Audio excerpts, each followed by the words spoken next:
Catherine Woollard, Secretary-General of the European Council for Refugees and Exiles. Today is a very important council meeting for migration. What would the ECRE like to see agreed by the end of this council? Great, thank you very much for hearing our views on this. Our first point, I think, is for all European countries, all parts of Europe, to assume their full responsibility for ensuring protection of refugees. This is not a problem for Turkey or for Greece or for Schengen. The situation we see now is that there are millions of people who are entitled to international protection who should be received within Europe. The concrete measures we would like to see put in place, firstly, I think we need to see a stop to the building of fences. This doesn't act as a disincentive, given that these people are fleeing from an ultra-violent conflict that shows no signs of abating. Secondly, in the long term, the only real solution here is large-scale resettlement. And that would allow people to come directly to Europe rather than having to use the deadly sea routes, as is currently the case. And you've probably seen last year 4,000 people, at least 4,000 people, we don't know the exact figures, died in Europe's seas. And this will continue. Has Greece been put in an impossible situation? Greece is in a very difficult situation, and this is largely due to geography. Last year, Greece received 800,000 people arrived in Greece. That said, for a long time, Greece has struggled. It has been a country deemed unsafe for refugees and asylum seekers.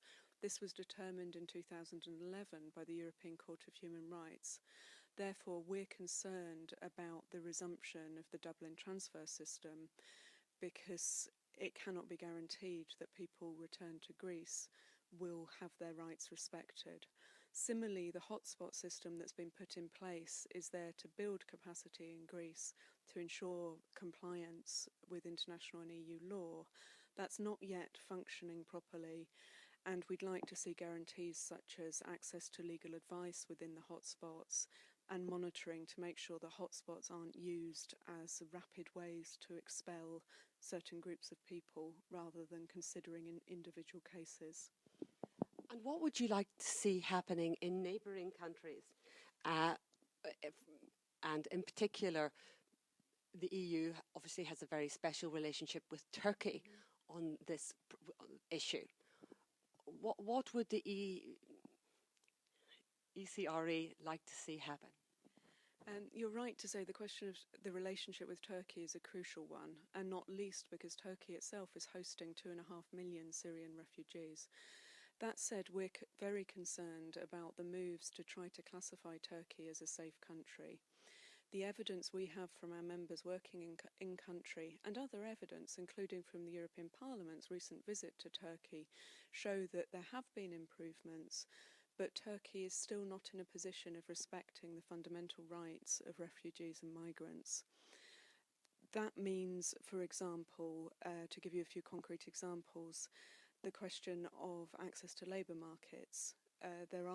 Turkey has put in place measures on this, but they're not yet being implemented. Access to education for children. At least 70,000 Syrian refugee children don't have access to education in Turkey. So this measure has been proposed as a matter of political expediency, and it doesn't reflect the reality, which is that Turkey is not yet a safe country. If I may add, even in terms of EU law, it would be inappropriate and I think probably illegal to classify Turkey as a safe country. The EU's Asylum Procedures Directive requires a certain level of protection to be in place before a country is deemed safe. That's not yet the situation in Turkey. These are not just questions of abstract legal matters. It means that these millions of refugees in Turkey are not safe, and we should not therefore be deporting more refugees from Europe to that situation. And what would you say to countries who have failed to take up their responsibilities in reallocating refugees? This, I think, takes us to my first point. It's a time for all parts of Europe to fully assume their responsibilities and to abide by European and international humanitarian and human rights law. Other member states must think about using leverage over those countries who are refusing to assume their responsibilities.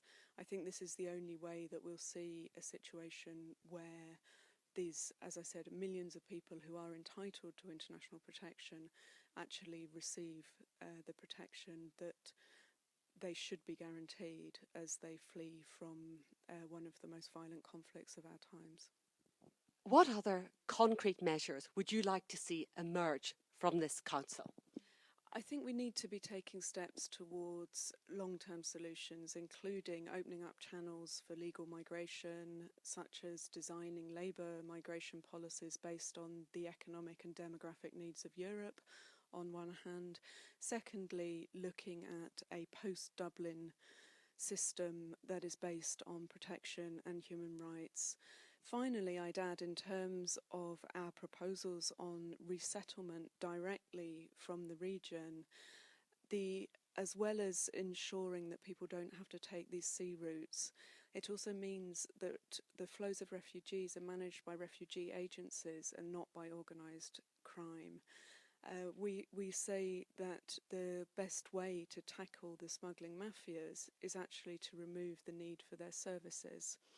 In addition, refugees should not be in the hands of those people. The latest figures we have from Europol show that last year 10,000 Syrian children disappeared within Europe along the smuggling routes